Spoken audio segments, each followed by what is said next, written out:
नमस्कार, मी यजुर्वेंद्र महाजन. मी मास्तर आहे. मातेच्या स्तरावर जाऊन विद्यार्थ्यांचा विचार करतो तो मास्तर. कॉलेजला असताना विवेकानंदांचं एक पुस्तक वाचलं. जे फक्त स्वतःसाठी जगतात ते मृत असतात, जे इतरांसाठीही जगतात ते खऱ्या अर्थाने जिवंत असतात, अशा त्यांच्या अत्यंत प्रेरणादायी विचारांनी भारावून गेलो. आणि त्यानंतर ठरवलं की हे फक्त विचार नाही तर हे विचार आपल्याला जगता आले पाहिजे, आणि त्यासाठी दीपस्तंभ फाउंडेशनची स्थापना केली.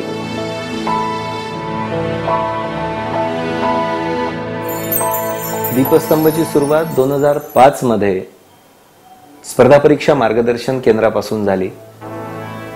सध्या या केंद्रात 22 जिल्ह्यातून विद्यार्थी प्रशिक्षण घेण्यासाठी स्पर्धा परीक्षा केंद्रात येतात. 6 लाख विद्यार्थी पालक शिक्षकांचं प्रबोधन या प्रकल्पांमधून झालं. यासह 1200 विद्यार्थी जे वंचित आहेत त्यांना निवासी स्पर्धा परीक्षांच्या प्रशिक्षणाचा लाभ झाला. आणि 550 ग्रामीण आणि आदिवासी भागातले विद्यार्थी विविध सरकारी अधिकारी पदांवर आज भारतभरात कार्यरत आहेत. व्याख्यानाच्या निमित्ताने देशभर प्रवास करताना अनेक अंध अपंग विद्यार्थी भेटलेत. त्यांच्यातलं टॅलेंट बघून असं वाटलं की या विद्यार्थ्यांनी उच्च पदस्थ अधिकारी झालं पाहिजे, आणि त्यासाठी त्यांना प्रेरणा, प्रोत्साहन व मार्गदर्शन करणारी विशेष यंत्रणा उपलब्ध हवी. त्यातूनच दीपस्तंभच्या मनोबल केंद्राची सुरुवात झाली. मनोबल केंद्रात आम्ही त्यांना आनंद, आत्मविश्वास आणि आत्मसन्मान या सगळ्या संकल्पना जगण्यासाठी अत्यंत उत्तम वातावरण उपलब्ध करून दिलेलं आहे. मी श्रुती व्यंकट बोडसे. मला IAS व्हायचं आहे आणि मला पूर्ण आत्मविश्वास आहे की मी होणारच.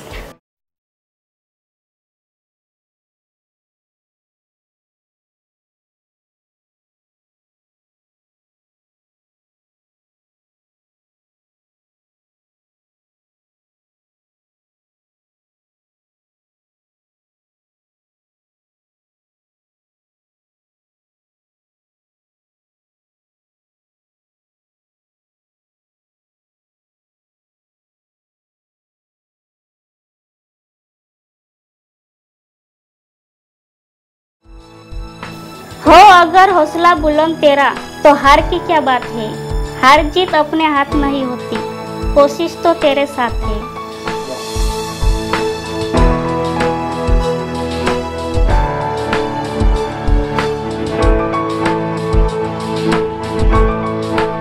असं ज्यावेळेस कोणी म्हणतं त्यावेळेस दीपस्तंभच्या कार्याला मिळालेला हा सर्वोच्च पुरस्कार आहे असं आम्हाला सगळ्यांना वाटतं. शिक्षणातील गुणवत्ता आणि त्यातही वंचितांचं शिक्षण यासाठी हा प्रवास सुरू झाला. या प्रवासात अनेक संकटं आणि वादळं आलीत, पण हा प्रवास भरकटला नाही. तो या सर्व दीपस्तंभांमुळे.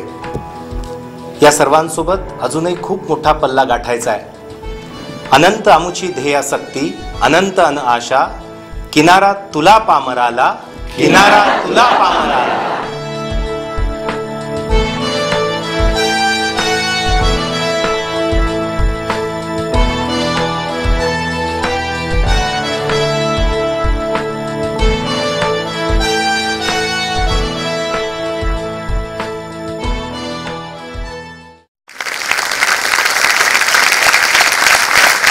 कोंडलेल्या वादळांच्या या पहा अनिवार्य लाटा, कोंडलेल्या वादळांच्या या पहा अनिवार्य लाटा, माणसांसाठी उद्याच्या येथून निघतील वाटा. पांगळ्यांच्या सोबतीला येऊ द्या बल्लंड बाहू, निर्मितीची मुक्त गंगा द्या इथेच मातीत वाहू. नांगरू शेती उद्याची, येथून फुलतील शेते, घाम गाळील ज्ञान येथे, येथून उठतील नेते. हा सगळा प्रवास आपल्या समोर स्वयंच्या माध्यमातून मांडलाय. पण हा प्रवास आधीपासून असा नव्हता. मला कायम असं वाटतं की माणसाचा 2 वेळा जन्म होतो.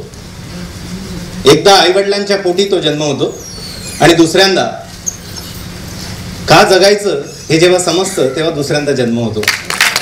आणि त्याबद्दल थोडं सुरुवातीला बोलतो. माझं गाव एरंडोल, ग्रामीण भाग आहे जळगाव जिल्ह्यातला. मध्यमवर्गीय कुटुंबात जन्म झाला. वडील डॉक्टर होते. मी लहानपणापासूनच खूप हुशार. 10वीला 53% होते. तुम्ही का असलात मला समजलं नाही, कारण आम्ही मार्कांवरूनच हुशारी मोजली आहे. उदय निरगुडकर सरांना आजपर्यंत कोणी विचारलं नसेल इथे बसल्यावर की तुम्हाला मार्क किती होते. 10वी झाल्यानंतर प्रश्न पडला की आता काय करायचं पुढे. तर मला असं वाटत होतं की आपण आर्ट्सला जावं. तोपर्यंत माझे आणि गणित विज्ञानाचे संबंध काही फार चांगले नव्हते. पण माझे वडील म्हटले की नाही सायन्सला जा. मी म्हटलं नको ना, आर्ट्स बरं आहे. आमच्या गावाकडे त्याला आर्टस पण म्हणतात.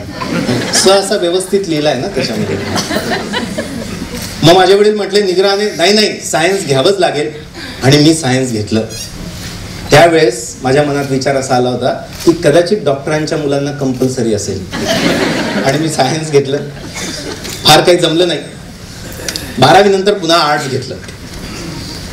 आणि तो परिवर्तनाचा क्षण आला. निवांत जीवन होतं, कुठलीच फार समस्या नाही. 8-10 मित्रमैत्रिणी, एन्जॉय, छान उत्तम चाललं होतं. मध्यमवर्गीय कुटुंबांमधला सगळ्यात महत्वाचा प्रॉब्लेम हा असतो की कुठलाच प्रॉब्लेम नसतो आणि त्याच्यामुळे प्रॉब्लेम समजत नाही. आणि एक दिवशी माझा मित्र मला आग्रहाने विवेकानंदांचं एक व्याख्यान होतं विवेकानंदांच्या आयुष्यावर, ते बघायला घेऊन गेलाय. आणि आई शपथ सांगतो ते पूर्ण व्याख्यान मी पहिल्यांदा एक पूर्ण व्याख्यान ऐकलं. खूप कमी समजलं कारण त्याच्यात अवघड शब्द खूप होते. पण एवढं नक्की समजलं की हा माणूस लय ग्रेट आहे. आणि दुसरं वाक्य असं मनात आलं, आपल्याला पण असंच व्हायचं. मी त्यावेळेस ते बोललो नाही कारण आपल्याकडे असं कोणी बोललं की त्याला हसतात. पण मनात विचार केला की बॉस असं जगणं पाहिजे माणसाचं. मग वाचायला लागलो, चांगली व्याख्यानं ऐकायला लागलो.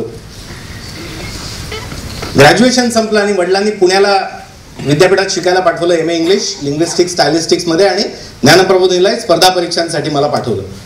त्यांची इच्छा होती की मी अधिकारी व्हावं. मी पण गेलो. 4 महिन्यात असं झालं की मीच तिकडे शिकवायला लागलो. वर्षभरात एक परीक्षा पास झालो आणि अचानक माझे वडील वारले. डॉक्टर होते, आम्ही पुण्यात होतो आणि वडील अचानक गेले. निर्णय प्रक्रिया माझ्याकडे आली. मला खूप आधीपासून सामाजिक काम, वेगवेगळ्या एक्स्ट्रा करिक्युलर ऍक्टिव्हिटीज याच्यात प्रचंड आवड. वाचन वाढलं होतं त्या दरम्यान आणि खूप मोठी मोठी लोक अशी प्रेरणा बनू लागली होती. गांधीजी असतील, सुभाषचंद्र बोस असतील, डॉक्टर बाबासाहेब आंबेडकर असतील, कर्मवीर भाऊराव पाटील असतील. हे सगळं छान चाललं होतं. मी खूप सुंदर रमलो होतो, चांगलं काम होतं. आणि एक अस्वस्थता मनात होती की माझ्या वडिलांकडे पैसे होते म्हणून मी शहरात येऊन हे असं काहीतरी वातावरण घेऊन मी काहीतरी शिकतोय चांगलं. आणि माझ्याच मित्रांकडे ज्यांच्याकडे पैसे नाही त्यांना इथे यायला मिळालं नाही. याचा अर्थ त्यांनाही मार्गदर्शन मिळणार नाही. ते मागेच राहतील आणि ते कायमच मागे राहतील आणि मी फक्त पैसे आहे म्हणून पुढे जाईल. ही बेरी बरोबर नाही. असं होता कामा नये. जे वाचत होतो, ज्याने प्रभावित होतो तसं वागता आलं पाहिजे असंही वाटायला लागलं. आणि ज्यांना आदर्श मानत होतो ते नुसतं आदर्श वाटून घेऊन आणि नुसते वांझोटे विचार ठेवून उपयोग नाही, तर तसं आपल्याला कृतीत आणता आलं पाहिजे. म्हणून ठरवलं की कोणीतरी काहीतरी कधीतरी ग्रामीण आदिवासी भागासाठी केलं पाहिजे. कोणीतरी म्हणजे काय, एको आला आपणच. काहीतरी म्हणजे काय, प्रत्यक्ष जाऊन काम. आणि कधी, आत्ताच. आणि त्यानंतर पुण्यातलं सगळं काम थांबवून 25व्या वर्षी दीपस्तंभ फाउंडेशन या NGOची सुरुवात केली. मला सर्वांनी वेड्यात काढलं. गावाकडे आलो, काम सुरू केलं, ग्रामीण भागात फिरायला लागलो. जगाचा इतिहास असं सांगतो की जी जी माणसं सुबुद्ध होण्याच्या वाटेवर गेली त्यांनी प्रवास केला. मी खेड्यापाड्यात फिरायला लागलो आणि समजलं भयानक परिस्थिती आहे शिक्षणाची, मुलांची आणि त्यापेक्षा अधिक मुलींची. माहिती नाही, आपण म्हणतो इन्फॉर्मेशन टेक्नॉलॉजीचं युग आहे. माहिती नाही, प्रोत्साहन नाही, प्रेरणा नाही, मार्गदर्शन नाही, कोणाचं सहकार्य नाही. असं म्हणतात गरिबाला नातेवाईक नसतात. आणि त्या परिस्थितीत मग आम्ही करिअर काउन्सिलिंग, स्पर्धा परीक्षा, शिक्षक प्रशिक्षण अशी कामं सुरू केली. त्या अगोदर मी पुण्याला 23व्या वर्षी 1,500 शिक्षकांचं प्रशिक्षण घेण्याची संधी मला मिळाली होती. म्हणजे मी ती घेतली होती. मी आता ऐकत होतो पुण्यात 45 वर्ष वयाचे सगळे शिक्षक, मी 23, त्यातल्या त्यात आम्हाला खानदेश कडून गेलो होतो. मी तर खेड्यापाड्यातल्या लोकांना काय असं मोजत नाही फार शहरात गेल्यावर. बऱ्याच वेळा शिक्षक प्रशिक्षण सुरू केलं आणि काम सुरू केल्यावर समजत गेलं की प्रचंड गरज या अशा कामांची आहे. गुणवत्तापूर्ण शिक्षणातून चांगला माणूस आणि चांगलं नेतृत्व घडलं पाहिजे. कर्तव्यदक्ष, प्रामाणिक, संवेदनशील आणि धाडसी अधिकारी निर्माण झाले पाहिजे. वेगवेगळ्या क्षेत्रातलं नेतृत्व तयार झालं पाहिजे. हे सगळं खेड्यापाड्यातून पण येऊ शकतं, कारण तिथे टॅलेंट असतं. गरिबी काय ती पहिल्यांदा पाहिली. मी मुंबईतल्या एका सेशनमध्ये मुलांना सहज विचारलं होतं, what you mean by poverty. तर मला त्यांनी उत्तर दिलं होतं, 9वीतली मुलं होती, यु नो सर, ज्यांच्याकडे आयफोन नसतो ना ते गरीब असतात. गरिबीच्या वेगवेगळ्या संकल्पना आपल्याकडे आहेत. गरिबी पाहिली. 500 रुपये सुद्धा मुलाला मुलीला ग्रॅज्युएशन नंतर शिक्षणाला देण्यासाठी गावात खरंच पैसा नाही. आणि मुलं मात्र शार्प आहेत बरीच. खूप कमी पैसे होते शिक्षणाचे आपल्याकडे. मग नंतर विनामूल्य प्रशिक्षण सुरू केलं. राहण्यासाठी आणि जेवणासाठी सुद्धा मग मुला मुलींना पैसे नव्हते, ते पण मिळवून द्यायला सुरुवात केली. त्यावेळेस व्याख्यानं मदतीला आलेत माझे सगळे मानधन त्याच्यात जायचे. काही लोक मदतीला उभे राहिले. प्रचंड ओघ महाराष्ट्रभरातून मग वंचितांचा यायला लागला. पैसे पुरायचे नाही. मग माझं लग्न करण्याचं ठरवलं घरच्यांनी. मग ठरवलं की 5,000 लोक बोलवून ज्यांची पोटं आधीच तुडुंब भरली आहेत त्यांना कोंबून खाऊ घालण्यापेक्षा रजिस्टर लग्न करावं. माझ्या पत्नीने सुद्धा ते ऐकलं त्यावेळेस. आणि आम्ही पहिल्यांदा 10 मुलं मुली ही निवासी प्रशिक्षणासाठी त्या खर्चात दत्तक घेतली आणि काम सुरू झालं. गुरुकुलची स्थापना झाली. दीपस्तंभ गुरुकुल सुरू झालं. आदिवासींची मुलं, आत्महत्या केलेल्या शेतकऱ्यांची मुलं, आजारी असणाऱ्यांची लोक, व्यसनी लोकांची मुलं, अशी सगळी मुलं मुली महाराष्ट्रभरातून येऊ लागली आणि काम पुढे सुरू झालं. या सर्व कामामध्ये संवेदना खूप जाणीवपूर्वक वाढायला लागल्यात आणि समजायला लागलं समाजाचं वास्तव काय आहे. धुणभांडी करणाऱ्यांची मुलं सेल टॅक्स इन्स्पेक्टर व्हायला लागली आणि ही प्रामाणिकपणे काम करावी याच्यासाठी पूर्ण 1.5 वर्ष फोकस, त्याच्यासाठी खूप वेगळं चांगलं मॉड्यूल, आणि मुलं पास व्हायला लागली. यानंतर अशी मुलं यायला लागली की त्यांना नाही म्हणता येत नाही. पैसे नसायचे, इन्फ्रा नाही, पैसे नाही, काही नाही, पण असं म्हणतात की you must learn how to say no. पण या क्षेत्रात मला नाही वाटत त्याची गरज आहे. म्हणजे एक मुलगी एक दिवशी आली, म्हटले सर काहीही करा, मदत करा, आम्हाला इथे 1.5 वर्ष शिकायला द्या.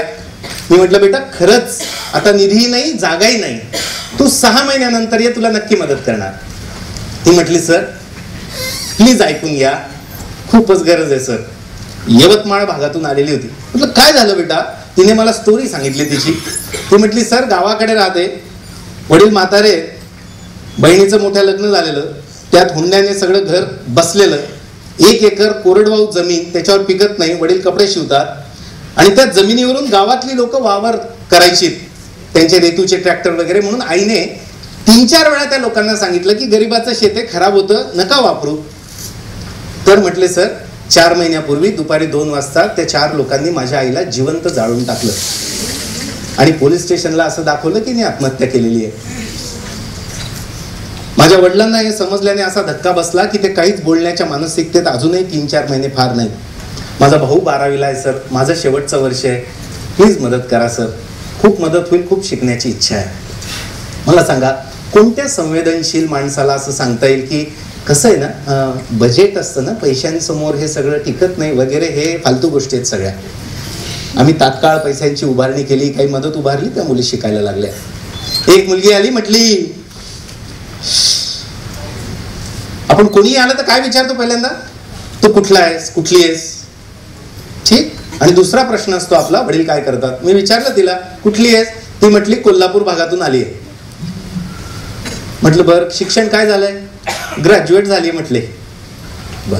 म्हटलं बेटा वडील काय करतात, ती म्हटली वडील नाहीये. नंतरचा प्रश्न काय येणार, साहजिक वडील काय करत होते, कारण त्याच्याने आम्हाला आर्थिक परिस्थिती समजते. म्हटलं वडील काय करत होते, तर म्हटले नाही सर वडील नाहीये. म्हटलं हो बेटा, पण वडील काय करत होते? म्हटले सर वडील नाहीये. आणि मग तिने सांगितलं की सर माझी आई देवदासी आहे, ती आता म्हातारी झाली आहे आणि मी नंतर अशीच कुठून तरी मदत घेऊन शिक्षण घेतलंय. पण ग्रॅज्युएशन नंतर आपल्या देशामध्ये कोणीच कोणाला फार मदत करत नाही. लहान मुलं असतात तोपर्यंत सगळे मदत करतात आणि मला काहीतरी उभारून या समाज व्यवस्थेमध्ये काहीतरी करायचं आहे सर, आणि म्हणून मला प्रवेश द्या. अशी सगळी मुलं एकत्र यायला लागली. खरं म्हणजे मी त्यांना आम्ही शिकवण्यापेक्षा हीच आम्हाला शिकवायला लागली.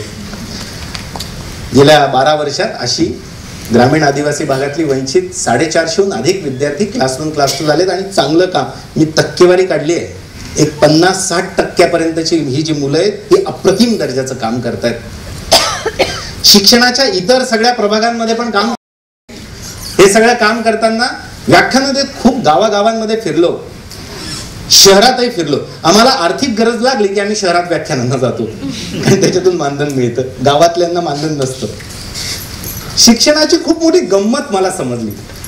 आधी मला वाटायचं की शिक्षण किती महत्वाचं आहे आणि आहेच, पण मी जेव्हा शिक्षणाचे परिणाम बघितले तेव्हा मला सुन्न झालं. मला सांगा आपण शिक्षणाला का महत्व देतो? त्याचं साधं उत्तर आहे, प्रॅक्टिकल उत्तर, मार्क्स मिळाले पाहिजेत. आपल्याला मार्क्स का मिळाले पाहिजेत? तर चांगल्या कोर्सला ऍडमिशन मिळाली पाहिजे. चांगले कोर्सेस कोणते असतात तेही आपलं ठरलेलं आहे, इंजिनिअरिंग, मेडिकल वगैरे वगैरे. पण तरीही जास्त मार्क्स का पाहिजे? कारण इंजिनिअरिंगचे तर खूप कॉलेजेस आहेत. तर म्हटले चांगल्या कॉलेजला ऍडमिशन मिळाली पाहिजे. चांगल्या कॉलेज म्हणजे काय? तर ज्या कॉलेजला प्लेसमेंट असतं, म्हणजे शेवटच्या वर्षाला असताना नोकरी मिळाली पाहिजे. तर चांगली नोकरी मिळाली पाहिजे असं म्हणतात. तर चांगली नोकरी म्हणजे काय? हा बरोबर, की ज्या नोकरीमध्ये जास्त पैसे मिळतात तिला चांगली नोकरी असं म्हणतात, आणि त्यातल्या त्यात ती शहरात असली पाहिजे. मी नवीन पिढीला विचारलं की तुम्हाला चांगले पैसे म्हणजे किती हवे? तर हे आमच्या जिल्ह्यातलं गणित आहे, शहरात वेगळंच आहे. म्हटले सर वर्षाला 8-10 लाखात ऍडजस्ट करून घेऊ. असं ज्यांचं नोकरी मिळते आणि शिक्षण होतं त्यांना तशीच 8-10 लाखाची छोकरी पण मिळते. मग त्या दोघांचं लग्न होऊन ते शहरात येतात. शहरात ते तात्काळ फ्लॅट घेतात. थोडा पैसा स्वतःच्या बापाचा आणि जास्तीत जास्त पैसा मुलीच्या बापाचा असतो. आणि त्यानंतर मग त्या घरात काहीतरी ठेवायला लागतंय ना, मग छोटा फ्रीज असतो 1 दरवाजाचा, मग ते 2 दरवाजांचा फ्रीज घेतात, मग 4 दरवाजांचा घेतात. छोटी गाडी असते, मोठी गाडी घेतात, त्याहून मोठी घेतात. 2 तोळ्यांचं असतं, मग ते आपल्याला 4 तोळ्यांचं करावं लागतं. असं करत करत करत टीव्ही राहिला, सॉरी छोटा टीव्ही असतो, मग तो मोठ्यानंतर आमच्या गावाकडे चिप्पट टीव्ही म्हणतात, भिंतीवर असतो तो. माणूस जेवढा मोठा ते त्याच्या टीव्हीवरून समजतं की किती मोठे आहेत. मग छोटा मोबाईलचा मोठा मोबाईल घेतला जातो. मी असं जेव्हा रिसर्च करत गेलो ना, माझ्या लक्षात आलं की हे असंच सुरू राहतं आणि माणूस एक दिवशी मरतो. मग आपण कुठून सुरुवात केली होती? आपण शिक्षणाला का महत्व देतो? तर त्याचं उत्तर आपल्याला मिळालं, वस्तू विकत घेण्यासाठी आपण शिक्षण घेतो. भाकरी, नोकरी आणि छोकरी याच्यासाठी आम्ही शिक्षण आणि करिअरकडे बघतो. पद, पैसा, प्रतिष्ठा मिळायला पाहिजे. मनी, मासेस आणि मॅरेज याच्यासाठी आमच्याकडे करिअर ठरले जातात. देश कसा पुढे जाईल म्हणून आमच्याकडे राजकारण म्हटलं की हसलं जातं, उद्योग म्हटलं की दुसरीकडे बोटं दाखवली जातात, आणि शास्त्रज्ञ म्हटलं तर अजूनही माशेलकर सरांचीच आठवण काढली जाते. कारण आमच्या मागच्या 30-40 वर्षामध्ये आम्ही फक्त नोकरी किंवा पैसा आणि याच दृष्टीने शिक्षण घेत गेलो. म्हणून मग त्याचं प्रबोधन करण्यासाठी भरपूर प्रवास सुरू झाला. माणसाचं मशीन करून टाकलंय, rat race, money making machine. It is an investment for which we want returns out of it. आणि म्हणून खरं शिक्षण काय असावं, स्वतःची ओळख आणि जगाची ओळख आपल्याला व्हावी, आणि जीवन मिळालेलं आहे ते कशासाठी करावं हे समजावं म्हणून शिक्षण असं काम सुरू झालं. हे करताना असं जाणवलं की ड्राय जनरेशन तयार होते. मॅथ्स, फिजिक्स आणि केमिस्ट्री याची ड्राय जनरेशन. आणि मग आम्ही वाचनाची संस्कृती जोपासावी म्हणून आत्मविश्वास व प्रेरणा वाचन अभियान सुरू केलं. 2 पुस्तकं तयार करतो. विद्यार्थ्यांपर्यंत ग्रामीण आदिवासी भागात पोहोचवतो. तुम्हाला आश्चर्य वाटेल, 25-30 हजार मुलं दरवर्षी खेड्यापाड्यात 2 पुस्तकं विकत घेतात, वाचतात. आम्ही त्याच्यावर त्यांची कॉम्प्रिहेन्शन बेस्ड परीक्षा घेतो आणि त्याच्यानंतर त्या मुलांना भारतभरामध्ये अभ्यास दौऱ्यांना नेतो. त्यांना राष्ट्रपती भेटतात, त्यांना पंतप्रधान भेटतात, त्यांना डॉक्टर नरेंद्र जाधव भेटतात, त्यांना माशेलकर सर भेटतात आणि त्यांना एक्सपोजर मिळतो. आणि ज्याच्याने पाठ ठोकटून घ्यावी असं वाटतं असं एक काम त्याच्यात पुन्हा सुरू केलं. रिसर्च असा सांगतोय माझा की अवांतर वाचन आपल्या देशातल्या शिक्षकांचं किती आहे, तर 4% शिक्षक अवांतर वाचन करतात. मी मुलांना शिक्षकांना एका ठिकाणी विचारलं की तुम्ही अवांतर पुस्तक वाचलं का, तर खेड्यात म्हटले हे कोणतं नवीन पुस्तक आलंय. पुढचं काम, माझ्या आयुष्यातलं सगळ्यात कठीण काम आम्ही केलं. आम्ही शिक्षकांना आवाहन केलं की तुम्ही ही 4 पुस्तकं आम्ही ठेवली आहे, वाचा. 27,000 शिक्षकांशी संवाद साधला, सलग 2 महिने प्रवास केला आणि 10 जिल्ह्यांमधून जवळपास 7-8 हजार शिक्षक त्यांनी पुस्तकं विकत घेतले, कोट अँड कोट. त्यांनी ते वाचले आणि त्यांनी त्यावर आमची परीक्षा दिली रविवारी येऊन, कुठलाही GR नसताना. असं ते अभियान विस्तारलं गेलं. तुम्हाला आकडेवारी देतो, एकूण 2.25 लाख मुलांनी अवांतर पुस्तकाची गोडी आता त्या कारणाने लावून घेतली 5 वर्षात आणि त्याच्यातली 72% मुलं मुली माय बाप हो त्यांच्या आयुष्यातलं त्यांनी पहिलं अवांतर पुस्तक या अभियानाच्या निमित्ताने वाचलं, त्यांनी ते बघितलं. अशा प्रकारचं सुरू केलं. यानंतर हा सगळा प्रवास चालला होता आणि प्रवासात लक्षात आलं की अरे वंचित घटक प्रचंड मोठ्या प्रमाणात आहे आणि आपल्याला जाणीव सुद्धा नाही. अनेक अंध अपंग मुलं भेटलीत. अंध अपंगांकडे आपण दयेच्या आणि न्यूनत्वाच्या भावनेने बघतो. मनात विचार आला, उच्च पदांवर अंध अपंग मुलं का दिसत नाही, तर समाजाचा आणि कुटुंबाचा कायमचा दृष्टिकोनच तसा आहे की बघ बा, थोडंसं काही जमलं तर कर. आणि मग पुन्हा पूर्ण महाराष्ट्राचा दौरा करून प्रत्येक जिल्ह्यातल्या प्रज्ञाचक्षू आणि दिव्यांग तरुणांचे सेमिनार्स घेतले, त्यांचे वर्कशॉप घेतले आणि त्यांना हा आत्मविश्वास त्यांच्यातच असल्या जाणून दिला की तुम्ही काही करू शकता.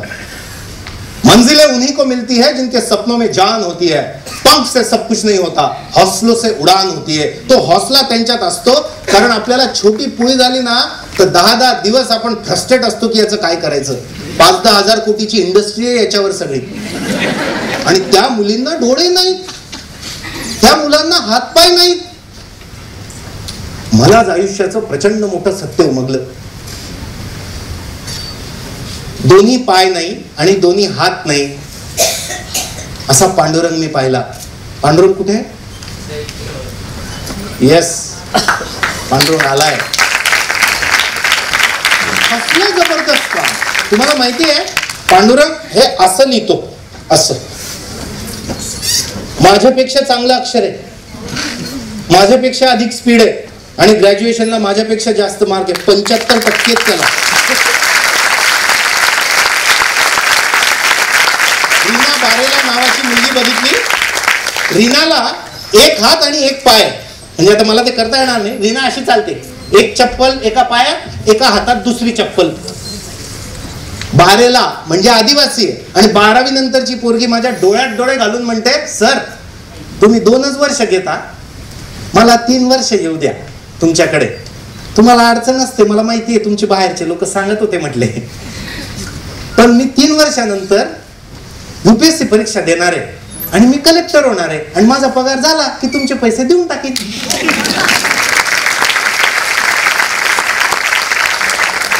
अशी सगळी मुलांमुलींमधून 62 मुलं मुली निवडली आणि आम्ही मनोबल नावाचं केंद्र सुरू केलं. काय त्याच्यात, तर वेगवेगळ्या क्षेत्रात उच्च पदांवर या मुला मुलींना जाता आलं पाहिजे. ते प्राध्यापक झाले पाहिजे, ते अधिकारी झाले पाहिजे, ते काउन्सिलर झाले पाहिजे. पुन्हा समाजाने वेड्यात काढलं. ते म्हणतात अरे ज्यांना डोळे आहेत त्यांना करता येत नाही, अंध काय करतील. मी तरुण आलेल्या मुलांना सगळ्यांना सांगतो, इकडे तुम्हाला मनात जर एखादी कल्पना पक्की आहे आणि तुम्हाला जर माहितीये की हे करूनच दाखवायचं आपल्याला आणि त्या बाबतीत जर लोक म्हणत असतील हे शक्य नाही, हे होणार नाही, अरे वेडा आहेस की काय, असं आजपर्यंत कोणी केलं नाही, असं जर सगळ्यांनी म्हणायला सुरुवात केली तर समजायचं you are on right track. तुम्हाला आयुष्यात विशेष बनायचं असेल तर साधारण लोकांचं ऐकू नका. त्याच्यातून स्वयंदीप नावाचा एक प्रकल्प सुरू केला. माझ्या सगळ्या माता भगिनींनी ऐका. पॅराप्लेजिक असणाऱ्या ज्या महिला आहेत त्यांचं आयुष्य फार भयानक असतं. खूप थोड्या चांगल्या घरातल्या असतात ना, त्यांना सपोर्ट मिळतो. खेड्यापाड्यामध्ये इथून सगळं शरीर गळाल्यानंतर दिवसाच्या विधी सुद्धा करता येत नाही. अशा महिला जेव्हा मी बघितल्या तर त्या म्हटल्या, सर मरणाची वाट बघतोय आणि आत्महत्येची हिंमत नाही. कारण कोणी कामही देत नाही आणि कोणी मान देत नाही, कोणी विचारत नाही, सरपटत राहतात. ग्रामीण भागात अडगड सारख्या पडलेल्या असतात. त्या दिवशी ठरवलं की आयुष्याचा असा अपमान नाही होऊ द्यायचा आणि ठरवलं की या सगळ्या महिलांना एकत्र करायचं का. मीनाक्षी दिदीच्या मदतीने त्यांना एकत्र केलं आणि निवासी प्रकल्प उभारला. स्वयंदीप कापड उद्योग प्रकल्प उभारला. 7 लाखाच्या ऑर्डर त्या महिला आता कपड्यांच्या तयार करतायत. एकाच ठिकाणी राहतात तिथे.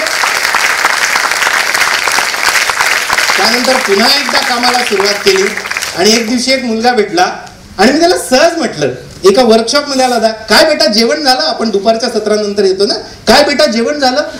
तो ढसाढसा रडायला लागला. काय झालं. तो म्हटला, सर आयुष्यात पहिल्यांदा कोणीतरी बेटा म्हटलंय, कारण आई वडीलच नाही. डोकं असं सुन्न झालं आणि मग पुन्हा संशोधन, पुन्हा फिरणं आणि बघितलं की अनाथ मुलांना रिमांड होमला टाकलं जातं किंवा बालगृहांमध्ये आणि कायद्याने ते सज्ञान होतात 18 वर्षाचे झाल्यावर, म्हणून त्यांना सोडून दिलं जातं. म्हणजे ते पुन्हा अनाथ होतात, पुन्हा चुकीच्या मार्गाला लागतात. मग त्यांच्यासाठी संजीवन, संपूर्ण नवीन जीवन सुरू केलं आणि त्यामध्ये त्यांना राहायला, जेवायला, त्यांना पाहिजे त्या प्रकारचे काही कौशल्य प्रशिक्षण, नोकरी, व्यवसाय करून देणं, सगळ्यात महत्वाचं त्यांचं लग्न करून देणं, असं काम सुरू केलंय. आणि त्यानंतर आता निधी जमतोय. इथे बसले 4 लोकांनी निधी देत आहेत, त्याच्यातही त्यांचा वाटा आहे. आम्ही आता नवीन इन्फ्रा जेव्हा तयार करतोय ना, त्याच्यामध्ये या संजीवन मधून गेलेल्या मुलींसाठी, लग्न करून गेलेल्यांना, त्यांना माहेर नको तर त्यांच्यासाठी माहेर तयार करतोय की त्यांनी आयुष्यात येत राहावं वर्षातून 2-2, 3-3 वेळा. असा संजीवन प्रकल्प सुरू केला.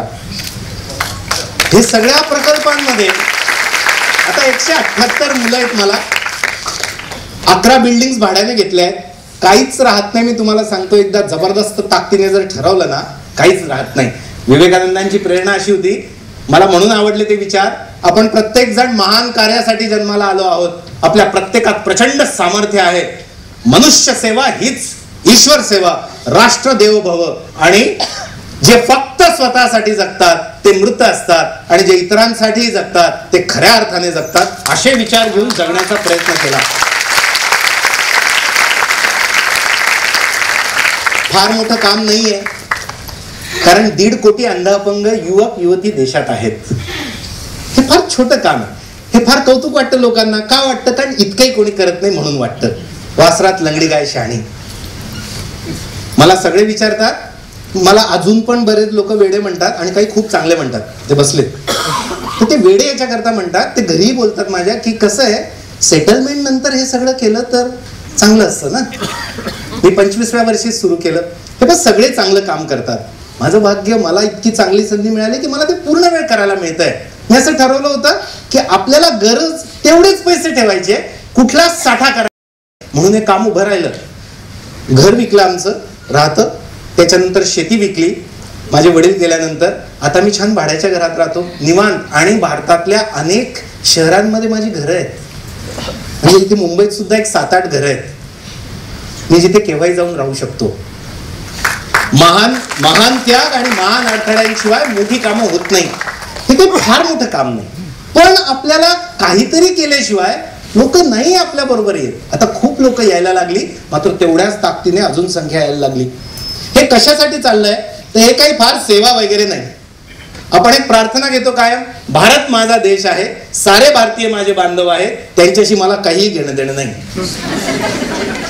प्रार्थना करतो आणि काहीच करत नाही. असा प्रश्न मला बऱ्याच वेळा टोचला होता की यार खरंच आपले बांधव आहेत, माझे भाऊ आहेत, माझ्या बहिणी आहेत. महादेव आला इथे, जन्मापासून दिसत नाही त्याला. महादेव ग्रॅज्युएट झाला, बँक प्रोबेशनरी ऑफिसर होतोय आता. हा माझा भाऊ आहे. हे काय रक्ताचंच नातं असावं लागतं? हे कर्तव्य आपलं. आणि दुसरं अति महत्वाचं, मला जे खूप मनापासून सांगावंसं वाटतं कायम, मी नवीन मुलांना आजकाल हे सांगतोय की आपण फार भाग्यवान आहोत. फार भाग्यवान. आपल्यासारखे भाग्यवान कोणीच नाही. आपण सगळे का माहितीये? आपल्याला 2 डोळे, 2 हात, 2 पाय, वरचा मजला. आणि सगळ्यात महत्वाचं सांगू, भाग्यवान असल्याचं लक्षण? इथे बसलेल्यापैकी ज्या ज्या लोकांना हे माहिती आहे की आपले आई वडील कोण आहेत ते सगळे फार भाग्यवान आहेत. कारण 70 लाख तरुणांना माहितीच नाही आपले मायबाप कोण. इथे बसलेल्या प्रत्येकाला समाजामुळे शिक्षणाची संधी मिळाली. मायबापांना आपल्या जागरूकता म्हणून आपण शिकलो. किती भाग्यवान यार, अजून काय पाहिजे. मला ही जाणीव या मुलांनी दिली. यांनी मला काय शिकवलं माहितीये? ही सेवा नाहीये बॉस. सेवा अशी असते की आपण काहीच न घेता जे करतो ती सेवा. इथे तर सगळं निसर्गाकडून अगोदरच घेतलंय सगळं, आणि मग आपण काहीतरी करतोय. याला मी सेवा नाही म्हणत. मला असं वाटतं व्यक्तिशः ही कृतज्ञता व्यक्त करणं आहे समाजाच्या आणि निसर्गाच्या प्रती. थँक्यू म्हणणं आहे. माझी मुलगी अंध असते तर, तुमच्या मुलाला दोन्ही पाय दोन्ही हात आले नसते तर, आणि हे होऊ शकतं, ऑल पॉसिबिलिटीज. मग नाही झालंय ना, तर ज्यांच्या बाबतीत नियतीने विनाकारण अन्याय केलाय त्यांच्या सोबत आपण काम करायला नको. मी साठी नाही म्हणत आहे, सोबत. त्यांच्याशी आपली मैत्री व्हायला नको, त्यांना आयुष्याचे अनेक आनंद मिळायला नको, अशा याच्याने काम सुरू केलं. मला अनेक लोक म्हणतात हे सगळं तुम्हालाच कसं सुचतं. तर हे मला विचारण्यापेक्षा ज्यांना सुचत नाही त्यांना विचारलं पाहिजे ना की हे तुम्हाला का नाही सुचत. तर उलटून मला विचारलं जात आहे की तुम्हालाच कसं सुचतं आणि तुम्हालाच काय पडली आहे. सगळ्यांचं काही आपण कल्याण करू शकत नाही, पण सगळ्यांच्या सोबतीने आता 178 मुलं ताकदीने उभी राहत आहे. आणि अंध अपंग अनाथांना कायम ना मागण्याची सवय होते समाजाच्या आणि कुटुंबाच्या याच्याने. आम्ही असं त्यांच्याबरोबर चर्चा करतोय की आपण मागण्यासाठी नाही, या समाजाला भरभरून देण्यासाठी जन्म घेतलाय, आणि ती मुलं त्या ताकदीने आता उभी राहतात. यासोबत ग्रामीण शिक्षण क्रांती नावाचं केंद्र खेड्याखेड्यात सुरू केलं. माझी एक विनंती आहे, अमृत यात्रामध्ये अनेक खेड्यांमध्ये घेऊन जातात, एकदा प्लीज बघा. आपण भाग्यवान आहे, कोणीतरी हात दिला म्हणून इकडे आलो. 3 प्रॉब्लेम आहेत खेड्याचे. एक, खेड्यामध्ये तुम्हाला रिन साबण मिळेल, चिप्स मिळतील आणि दंगल चित्रपटाची पायरेटेड CD पण मिळेल, पण तुम्हाला कोणत्याच खेड्यात पुस्तक मिळणार नाही. तुम्ही कोणत्याही गावात जा. दुसरी समस्या अशी आहे, कोणत्याच घरामध्ये अभ्यास होऊ शकत नाही. कोणत्याच घरामध्ये कोणत्याच अभ्यासाचं वातावरण नाही खेड्यामध्ये. आणि आपल्या मुलांना सगळं वातावरण आहे, त्याचं उलट लाईट वगैरे लावलेलं ज्याच्यात झोप येते. वातावरण नाही अभ्यासाचं, आणि त्यांना आपण काय म्हणतोय, तुम्ही यांच्याबरोबर आता लढा, प्रेरणा घ्या. तिसरा प्रॉब्लेम आहे, तुम्ही गावाच्या पारावर जा. गावाच्या पारावर मोदीजींनी काय केलं पाहिजे याचं गायडन्स मिळेल. तुम्हाला माहित नसेल, किंवा विराटने आता कसं खेळलं पाहिजे याचं सगळं. पण खेड्यात छोट्यात छोट्या शिक्षणाची समस्या कोणीच सोडू शकत नाही. इंग्लिश मीडियम बद्दल ते बोललेत. इंग्लिश मीडियमला का जातोय कोणालाच माहित नाही, कारण वरचा मजला वापरण्याचा कार्यक्रमच नाही आपल्या देशात. बाजूचं जात आहे म्हणून सगळे जात आहे. मग आम्ही ग्रामीण शिक्षण क्रांती केंद्र सुरू केलं. एखाद्या गावात माझं व्याख्यान ठेवलं जातं. नागपूर भाग असेल तर त्या भाषेत मी बोलतो, सांगली असेल त्या भाषेत, आणि आमना खानदेश मी तर खानदेशना भाषा मा. आणि 1.5 तास द्यायचा मला बॉस. भगवंताच्या कृपेने कोणतंही गाव द्या, 1 लाख रुपये तुम्हाला त्या गावातून देणगी लोकसहभागातून उभारून देतो. त्या 1 लाखामध्ये अजून 1 लाख रुपये टाकले जातात, आणि 2 लाखामध्ये त्या गावात एक लायब्ररी, 2 रीडिंग रूम, मुलं वेगळे मुली वेगळ्या. अजून तरी तसं करायला लागतंय, नाही तर सुरू होत नाही प्रोजेक्ट. आणि तिसरं, व्हिडिओ कॉन्फरन्सिंगची सुविधा, LCD, लॅपटॉप, प्रोजेक्टर, आणि दर रविवारचे तिथे वर्कशॉप. अशा प्रकारचे 12 खेड्यांमध्ये सुरू झालंय. स्वप्न असं आहे आयुष्याचं, 1 कोटी वंचित युवकांचं कल्याण झालं पाहिजे. 1 लाख खेड्यांमध्ये ग्रामीण शिक्षण क्रांती केंद्र सुरू झाली पाहिजे, आणि या देशाच्या शिक्षण व्यवस्थेमध्ये आणि विशेषतः शिक्षणाच्या उद्दिष्टामध्ये बदल झाला पाहिजे. हे कामं केल्याशिवाय इकडून जाण्याचा कार्यक्रम रद्द आहे. आणि हे करायचं म्हणजे करायचं आहे आपल्याला, कारण देशाची प्रत्येक समस्येचं मूळ हे शिक्षणाच्या उद्दिष्टात आणि शिक्षणाच्या गुणवत्तेमध्ये आहे. आपल्याला तिथूनच सुरुवात करावी लागेल. आपण बोलतो वेगळं आणि वागतो वेगळं. आमच्या मुलांना आम्हाला बेस्ट टीचर्स पाहिजे सर. आम्ही म्हणतो कितीही पैसे लागले तरी चालतील, पण तीच आमची मुलं जेव्हा बेस्ट स्टुडंट होतात त्यांना आम्हाला बेस्ट टीचर्स करायचं नाही. मग बेस्ट टीचर्स काय दुसऱ्या ग्रहावरून येऊन पडणार आहेत. बघा कशी गंमत आहे. माझ्या मुला मुलीला बेस्ट टीचर पाहिजे, पण माझ्या मुला मुलीला मला बेस्ट टीचर करायचं नाही. कशाची डोंबल्याची स्पर्धा आहे जगात. जगात स्पर्धाच नाही. विनोबांचं वाचा, मी आत्ता वाचतोय. आपण एकाच ठिकाणी खूप गर्दी करतो म्हणून स्पर्धा आहे. यांच्याकडे स्पर्धाच नाही, ज्ञानेश्वरजींकडे. मी मास्तर आहे, इकडे स्पर्धा. मी म्हणतोय की या कामाला 30-40,000 सहज मिळतील, पण आपल्याला एकाच दिशेने जायचं आहे. हा सगळा माइंडसेट बदलण्यासाठी शिक्षकांची प्रशिक्षण घेतली. 40,000 शिक्षकांचं प्रशिक्षण मागच्या 11 वर्षात मी महाराष्ट्रातल्या प्रत्येक जिल्ह्यात बऱ्यापैकी जाऊन घेतलेलं आहे. या देशातलं शिक्षण व्यवस्था आणि शिक्षण याच्यामध्ये आमूलाग्र परिवर्तन झाल्याशिवाय आपण विसरून जा की काहीतरी कन्स्ट्रक्टिव्ह या देशात घडेल. आणि त्यासाठी दीपस्तंभचं हे सगळं काम चाललेलं आहे. माझी 2 मुलं आहेत. माझी पत्नीची पण आता मला हळूहळू साथ मिळते. या मुलांनी मला काय शिकवलं अजून माहितीये? माझ्या आयुष्याची सगळी दुःख संपली हो या मुलांमुळे. मला दुःख नाही, दुसरं मला वैयक्तिक अपेक्षा नाही. आपल्याला वाटतं ना की असं करू, तसं, असं पाहिजे स्वतःचं. बाकी अपेक्षा खूप आहे. मी आधीच सांगितलं काय करायचं आयुष्यात काम. या देशाच्या HRD व्यवस्थेमध्ये पुढच्या 5-10 वर्षामध्ये निर्णायक भूमिकेमध्ये आपण सगळे असणार आहोत निश्चित, कारण त्याच्याशिवाय काम होणार नाही. पण यांनी माझं दुःख संपवलं, वैयक्तिक अपेक्षा संपवल्या आणि कृतज्ञतेची भावना जागरूक केली. अजून काय पाहिजे? सर्वे भवन्तु सुखिनः, सर्वे भद्राणि पश्यन्तु. या सगळ्यांच्या सोबत आम्ही काम करतो. आम्ही त्यांना शिकवत नाही. इतकी चांगली भावना यांच्याबरोबर राहिली. कृतज्ञतेने काम करण्याची खूप मोठी संधी मिळते. आणि शेवटचा विचार जो मला फार भावतो त्याच्याने समारोप करतो. अर्थपूर्ण जगण्यासाठीचा खूप महत्वाचा तो विचार विवेकानंदांचा मला वाटला. या जगात माणूस म्हणून जन्माला आला आहात तर काहीतरी वेगळं महत्वाचं काम करून जा, आपली खून सोडून जा. नाहीतर तुमच्यात किड्या मुंग्यात आणि वृक्ष पाषाणात काय बरं भेद असेल. म्हणून असं काम करून जा की आपण असतानाही आणि आपण नसतानाही आपण काहीतरी केलंय याची स्मृती जागी राहील. अन्यथा अनेक लोक येतात, जगतात आणि निघून जातात, कोणी ढुकूनही बघत नाही. अशा कृतज्ञतेने या क्षेत्रात, सामाजिक आणि शैक्षणिक क्षेत्रामध्ये आपण सगळे मिळून काम करूयात.